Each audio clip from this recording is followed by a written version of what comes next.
Intinya adalah berhentilah merokok sebelum rokok menghentikanmu. Jadi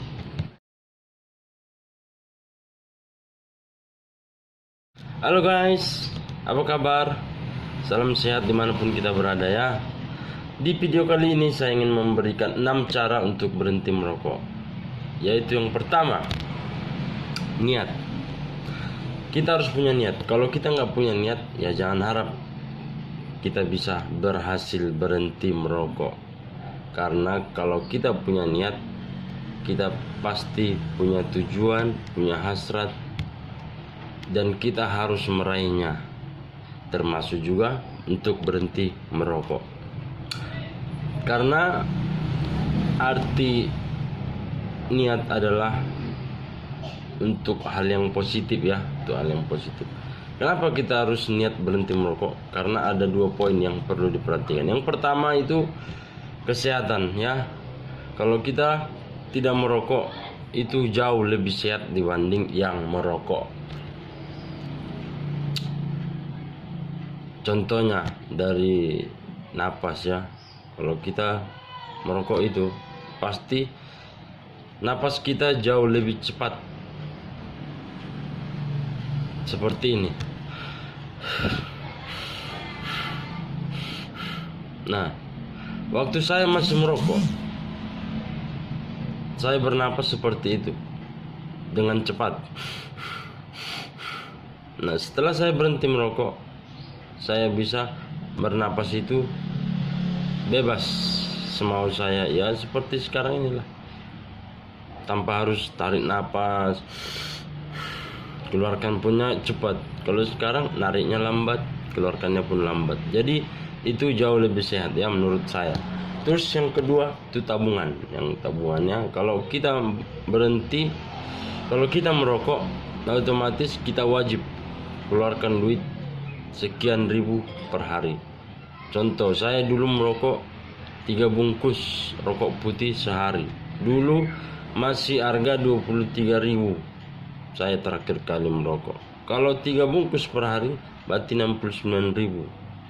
69.000 sehari berarti sebulan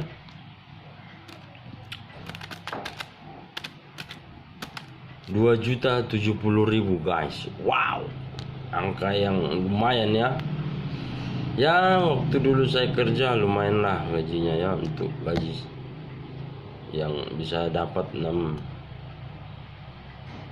kepala 6 lah. Jadi 2 juta itu dulu masih celah, waktu kita masih lajang ya.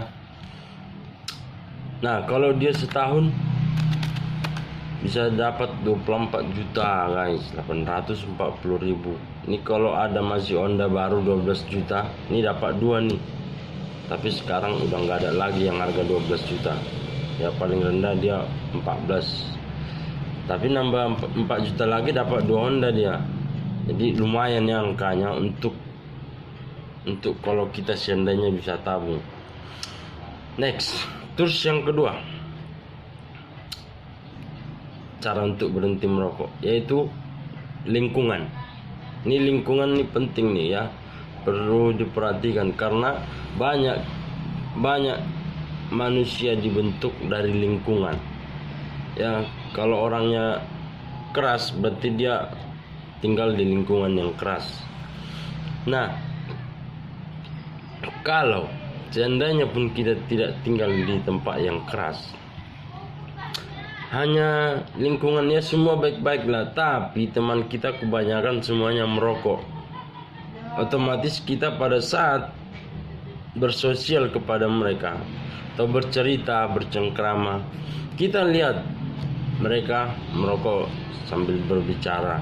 Jadi pusat pikiran kita pun, sugestinya itu jadi masuk ke pikiran kita yang dulu kita sering lakukan, dan itu sangat menggoda, dan itu sangat susah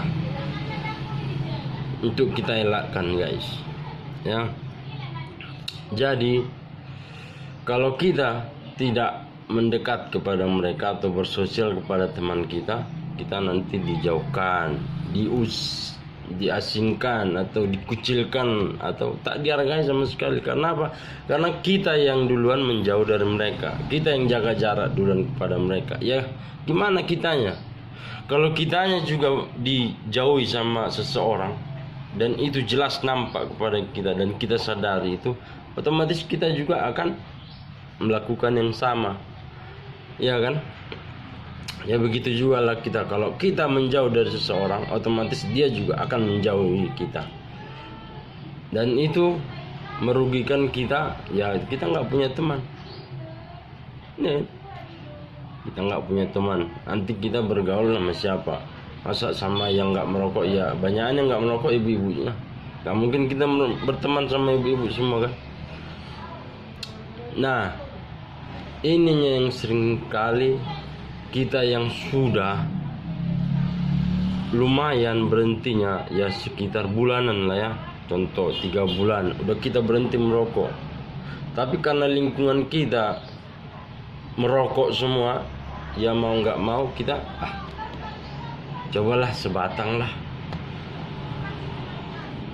nggak apa-apanya sebatang, nggak langsung mati nyawa dibikin sebatang. Ya itulah yang membuat teman saya banyak yang merokok lagi, karena lingkungan mereka pada merokok semua. Jadi mau nggak mau ya hidup lagi sugesti dalam pikirannya untuk merokok. Nah itu yang perlu diperhatikan. Jadi kalau bisa ya, itu masih yang cuman sekedar merokok aja ya. Gimana kalau lingkungannya yang betul-betul yang berbahaya ya, di situ sarang semua sarang. Ya alangkah baiknya kalau kita cari tempat tinggal yang baru, yang jauh lebih baik lingkungannya dibanding yang sekarang. Nah berteman pun kita pilihlah teman kita juga yang kehidupannya lebih mengutamakan kesehatan. Kalau lingkungan kita seperti itu, otomatis kita juga akan kena imbasnya, ya sehat ya. Itu sih yang untuk lingkungannya. Jadi kalau kita masih bertahan di tempat itu sampai sekarang, kau tidak akan bisa berhenti. Jadi kalau kamu mau bisa berhenti, carilah lingkunganmu yang lebih baik dari sekarang. Next, oke? Yang ketiga itu pekerjaannya. Banyak orang-orang seperti kita ini yang jadi perokok aktif atau perokok berat setelah bekerja di pekerjaan yang sekarang. Wah, udah merokok sekarang ya bro? Iya. Kenapa? Stres sekali aku pekerjaanku yang sekarang. Nah, jadi dapat kita simpulkan kalau rokok itu bisa menenangkan pikiran kita yang stres karena tekanan pekerjaan. Jadi kalau bisa kita pilihlah pekerjaan itu yang tidak terlalu membuat pikiran kita stres. Kalau pikiran kita tidak stres, otomatis kita tidak butuh obat penenang pikiran, yaitu jangan cara merokok. Itu baru merokok guys ya. Itu belum lagi kalau kita terlalu stres ya sampai minuman keras. Bahkan ada yang masih pusing juga pakai narkoba. Banyak itu ya di lingkungan artis juga, yang karena terlalu banyak tekanan untuk pekerjaan itu sehingga dia setelah jadi artis baru menggunakan narkoba. Nah yang paling berbahayanya ini,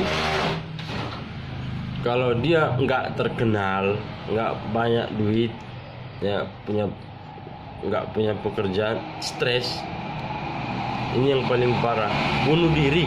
Nah ini bahaya nih ya. Jadi kalau bisa saya sarankan, carilah pekerjaan yang mendekati hobi, biar kita melakukannya dengan nyaman, tenang, santai, rileks, pikiran nggak terlalu stres, dan itu menjauhkan kita dari merokok. Jadi Anda akan pasti berhasil untuk berhenti merokok. Oke, yang keempat itu olahraga ya. Olahraga Bagi saya dulu waktu masih aktif merokok, bukan jadi berhenti merokok ya guys, malah jadi enak banget merokoknya. Ya itu dulu bagi saya, karena saya belum niat untuk berhenti merokok. Ya ibaratnya kalau makan, nih tambah terus nih. Itulah karena kita keluarkan keringat, ya keluar semua nikotin yang selama ini kita hisap, ya kan. Jadi saat keluar keringat kita itu, disitulah kita nikmat banget, betul-betul nikmat banget merokok itu. Ibarat kita haus banget nih, dapat minuman yang paling segar di dunia, ibarat seperti itu guys. Tapi ini ada bagi teman saya, justru dia berhasil berhenti merokok karena olahraga. Karena apa? Karena dia punya prinsip, kalau Anda berolahraga jangan merokok. Karena apa? Saat jantung kita kencang, berdegup kencang itu, kalau kau masukkan asap rokok, nanti dia berhenti mendadak, matilah. Mati guys, mati. Nah itu prinsip dia. Sehingga takut banget lah dia guys untuk merokok, sehingga dia berhasil untuk berhenti merokok. Saya salut sih. Cuman saya waktu itu nggak berhasil ya. Tapi ini bisa jadi tips bagi Anda yang hobi banget untuk olahraga. Kalau Anda memang betul-betul hobi, senang untuk melakukannya, nyaman, pasti Anda bisa berhasil untuk berhenti merokok. Sama seperti teman saya tadi. Oke, yang kelima itu menikah. Ya, waktu saya pertama kali merokok itu SD ya. Ya memang nggak aktif sih ya. Coba-cobalah ya, coba-coba. Sebatang, 2 batang sehari, entah 2 hari lagi nanti baru dapat merokok lagi ya. Karena susah mencari tempat bagi yang SD ini untuk merokok, jadi butuh ruang yang luas. Jadi sementara waktu saya kecil, saya tidak punya tempat seperti itu, kecuali kalau pergi ke sungai ya, mungkin situ daerah bebas area. Nah situ baru bisa. Nah setelah saya masuk SMP atau 2-3 tahun berikutnya, saya jadi aktif atau perokok berat sampai tahun lalu. Jadi itu sekitar 2002 atau 2003. Nah sekarang tahun 2020, saya berhenti 2019. Oh bukan, saya berhenti 2018 bulan 11, sehari setelah istri saya mengatakan kalau dia hamil. Push, kau harus berhenti merokok guys ya. Jadi saya dulu udah sekian ratus namanya, mungkin ya sekian ratusnya untuk saya berhenti merokok. Enggak baru pertama ini mau berhenti merokok ya. Dulu waktu saya batuk parah, batuk berat, sampai untuk ngomong saja pun sulit karena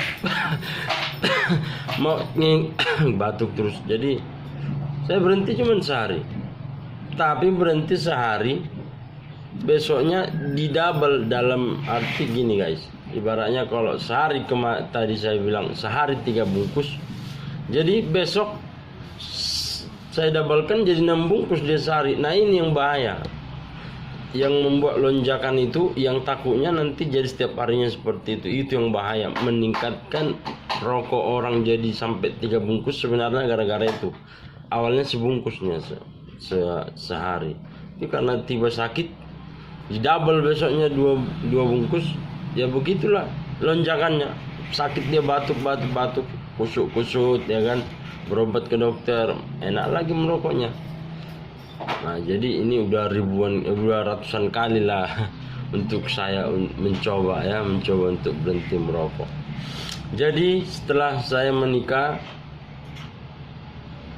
saya janji pada istri saya kalau saya akan berhenti merokok. Ternyata enggak guys, batal, gagal.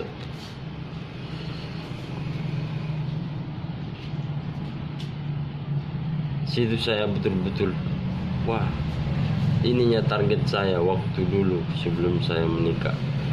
Setelah saya menikah nanti baru berhenti merokok. Dan ini sempat kami janjikan di sehari sebelum pernikahan kami, yaitu pranikah ya, atau pranikah. Jadi ada kayak ujiannya atau diskusinya dulu sama pendeta bahwa dia meminta saya untuk berhenti merokok, dan saya janjikan itu. Tapi saya ingkar karena saya tidak berhasil untuk berhenti merokok. Tapi syukur 2 bulan setelah kami menikah, dia umumkan dia hamil. Itulah saya baru sadar kalau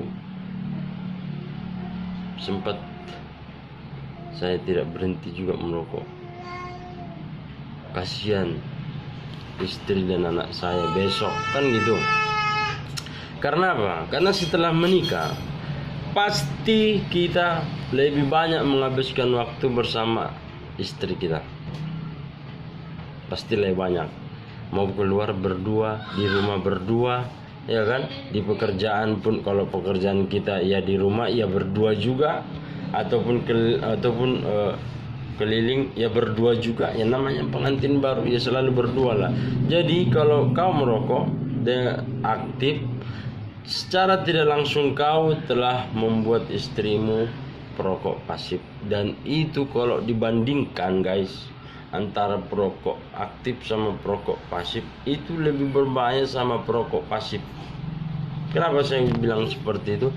Karena perokok aktif dia isap terus dia keluarkan dan itu keluar.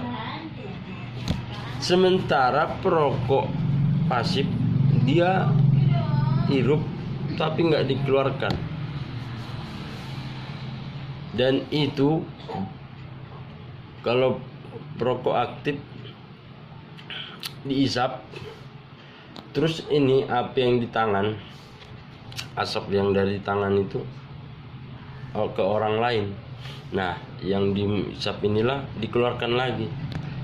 Nah, sementara yang di samping kita, yaitu istri kita, dia hiruplah yang dari tangan pun dihirup, yang dari mulut kita pun dihirup, dan itu nggak dikeluarkan lagi. Makanya saya berpikiran, ya ini menurut saya sih ya, dan banyak orang juga menganggap ya seperti itu, lebih berbahaya atau lebih berat, lebih sakit orang yang merokok pasif dibanding yang aktif. Makanya dulu waktu zaman saya sekolah, banyak anak sekolah, apalagi khususnya laki-laki ya, yang jadi merokok setelah dia naik angkot. Karena apa? Karena mereka juga menyadari prinsip seperti yang barusan ini, bahwasanya lebih sakit perokok pasif. Nah, yang sampingnya merokok, dia enggak. Lebih bahayanya ngirup asap rokok kawan ini daripada saya merokok langsung. Ujungnya dia jadi merokok, beli yang batangan dari yang keliling. Setelah dia merokok untuk yang batangan, otomatis seperti itulah setiap hari. Jadi nggak cuma di bus dia jadi merokok.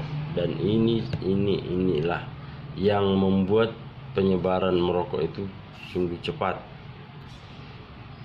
Jadi kita harus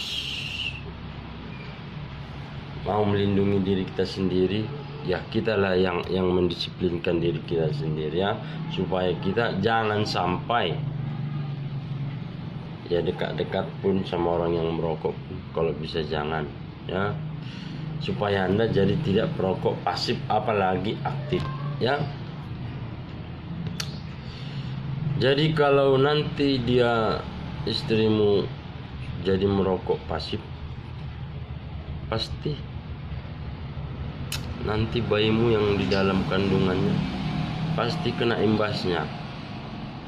Dan inilah yang membuatku jadi berhenti ya, karena ya demi keluarga ya.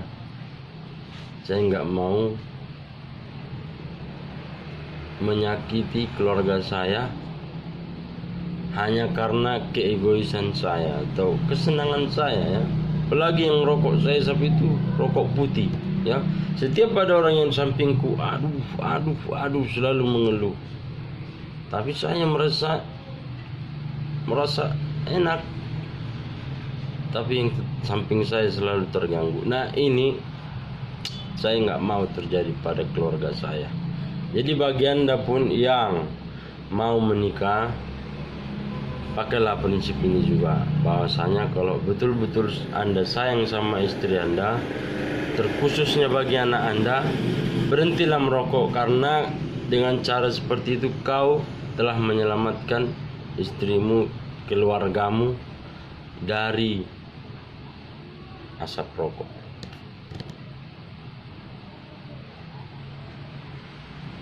Nah, jadi rumahmu pun bebas dari asap rokok ya. Kecuali kalau datang ya orang tamu, itu udah lain cerita kan. Kita bisa atur duduk lah, atur posisi kalau orang yang tamu datang, supaya nggak kena sama kita asapnya ya. Jadi ini sangat mantul sekali ya bagi saya. Karena apa? Setelah saya dapatkan ini, saya hilang hasrat sedikit pun sugesti untuk merokok, asli hilang. Karena ya anak saya. Jadi bagi Anda yang betul-betul sayang sama anak Anda, berhentilah merokok. Oke?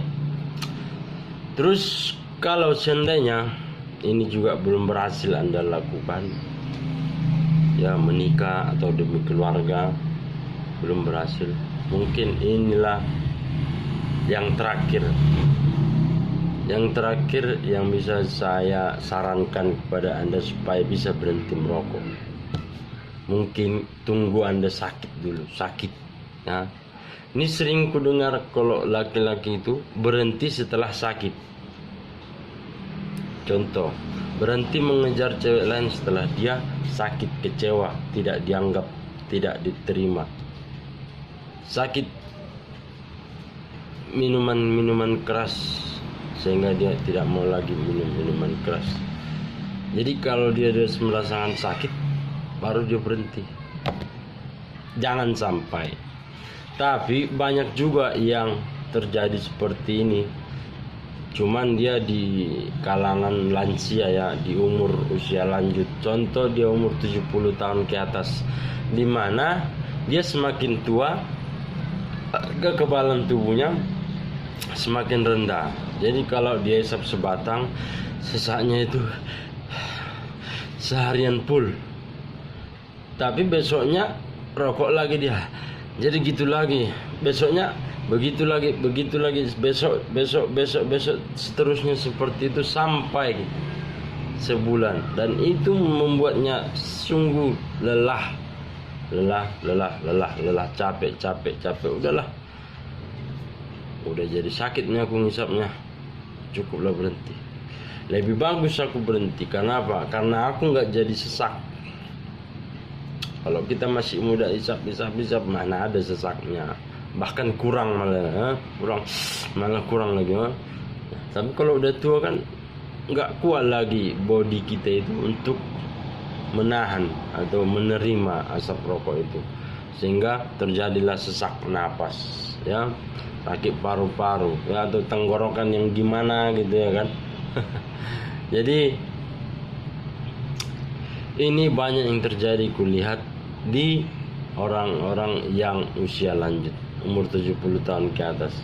Tiba-tiba dia berhenti merokok. Loh, gak merokok lagi? Enggak. Kenapa? Kebosan aku yang merokok itu. Padahal udah gak sanggup lagi dia menerima asap itu ya. Jadi mungkin inilah yang terakhir untuk bagi Anda yang kalau sudah menikah pun masih juga merokok. Mungkin Anda menikah tapi manda. Kalau artinya manda itu ya kerja di luar kota, yang sekali sebulan pulang, ada yang lebih, ada yang kurang ya. Jadi kita nggak terlalu banyak waktu kita habiskan bersama keluarga di rumah. Nah, jadi mungkin pada saat seperti itu ya banyaknya sakit, karena kita pun nggak terurus kalau di luar, ya kan. Setelah kita berumah tangga tapi kita pisah dari istri kita, jadi kayak yang ngurus kita itu jadi nggak ada, sama aja kan. Kalau kita lajang masih bisa orang tua kita ngurus kita, tapi kalau setelah nikah ya itu tanggung jawab istri kita. Tapi kalau kita jauh dari istri kita, siapa yang ngurus? Ujungnya disitulah kita mudah terserang penyakit, karena kita udah malas makan. Kalau udah merokok udah malas makan, ya kan. Makan buah apalagi obat, janganlah. Sehatnya aku sehat, penting masuk rokok semua penyakit pergi gitu ya. Jadi itu prinsip-prinsip yang perlu kita rubah ya, supaya kita enggak semakin larut untuk merokok ya. Jadi intinya adalah berhentilah merokok sebelum merokok menghentikanmu. Jadi itulah yang bisa saya sampaikan di video kali ini. Jangan lupa like, komen, dan share sebanyak-banyaknya. Juga tekan tombol subscribe dan loncengnya supaya nanti Anda jadi orang yang pertama menonton video saya selanjutnya. Terima kasih, sampai jumpa di lain kesempatan.